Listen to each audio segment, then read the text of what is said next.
हिंदू सण समारंभ आणि धार्मिक कार्यांना विरोध करणाऱ्या काँग्रेसने आता हिंदूंच्या सत्संगालाही विरोध करण्याचा विडा उचलल्याचं पाहायला मिळतंय.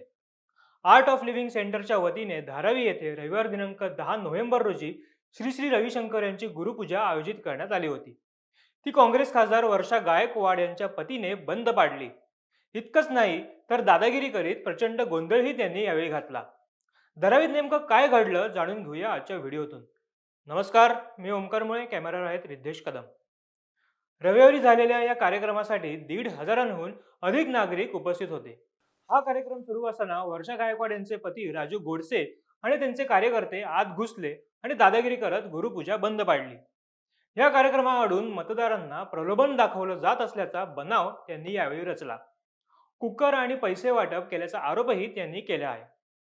राजू गोडसेंनी केलेल्या आरोपामुळे पोलीस आणि निवडणूक आयोगाच्या कर्मचाऱ्यांना पाचारण करण्यात आले. त्यांनी कार्यक्रमस्थळी आणि आयोजकांशी संबंधित सर्व ठिकाणांची कसून तपासणी केली. मात्र पैसे किंवा भेटवस्तू वाटपाचा एकही पुरावा त्या ठिकाणी आढळून आला नाही. तरीही केवळ राजकीय पोळी भाजण्यासाठी गायकवाड कुटुंबियांकडून अशा प्रकारचा बनाव रचण्यात आल्याचं म्हटलं जात आहे. सदर कार्यक्रम जेव्हा सुरू झाला त्यानंतर वर्षा गायकवाड यांच्या पतीसोबत आलेल्या गुंडांच्या टोळीने कार्यक्रम स्थळाला वेढा घातला. त्यामुळे तेथे जमलेले 1,500 भक्तगण हे बिथरले. गायकवाड यांचे गुंड कधीही अंगावर धावून येतील अशी स्थिती त्या ठिकाणी निर्माण झाली होती, अशी माहिती आयोजक प्रशांत भटकर यांनी दिली आहे. सदर कार्यक्रमाबाबत बोलताना खासदार वर्षा गायकवाड यांचे पती राजू गोडसे म्हणाले की संबंधित कार्यक्रमाचा आयोजक हा शिवसेनेच्या उमेदवाराचा जाहीर प्रचारक आहे. त्या कार्यक्रमात शिवसेनेचा उमेदवार उपस्थितही होता. धारावी परिवर्तन महासभा या नावाने कोणता सत्संग आयोजित केला जातो? काँग्रेस विरोधात मतदान करा असे आवाहन कोणत्या धार्मिक कार्यक्रमात केले जाते? धारावीतील मतदारांना प्रलोभन दाखवून तेथे बोलवले गेले. त्याचे व्हॉट्सअप पुरावे आम्ही निवडणूक आयोगाला दिले आहेत. या कार्यक्रमात ज्या साहित्याचे वाटप झाले त्याचे पैसे अदानींकडून आले असा आमचा थेट आरोप आहे. याआधी महिला मंडळाच्या कार्यक्रमात साहित्य आणि अन्नधान्याची पाकिटेही वाटली गेली.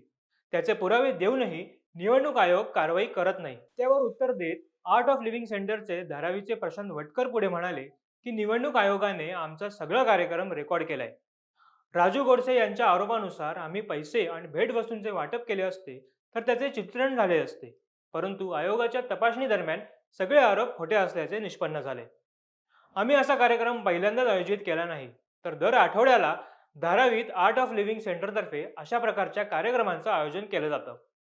आम्ही कोरोना काळात अन्नधान्याची 1,00,000हून अधिक पाकिटे वाटली तेव्हा काँग्रेसच्या तत्कालीन आमदार मतदारसंघात फिरकतही नव्हत्या. आता केवळ राजकीय हेतूने बनाव रचून बदनाम केलं जाते. या कृत्याबद्दल मी संपूर्ण गायकवाड कुटुंब आणि राजू गोडसे यांचा तीव्र निषेध करतो. विशेष बाब म्हणजे काही महिन्यांपूर्वी धारावीत अरविंद वैश्य नामक हिंदू युवकाची जिहाद्यांकडून हत्या करण्यात आली होती. त्याच्या अंत्ययात्रेवरही कट्टरपंथींनी दगडफेक केली. त्यांना रोखण्याचा प्रयत्न वर्षा गायकवाड यांनी कधी केला नाही, परंतु धारावीतील 90 फीट रोडवर असलेल्या मशिदीवर तोडक कारवाई थांबवण्यासाठी त्या ताबडतोब धावत आल्या.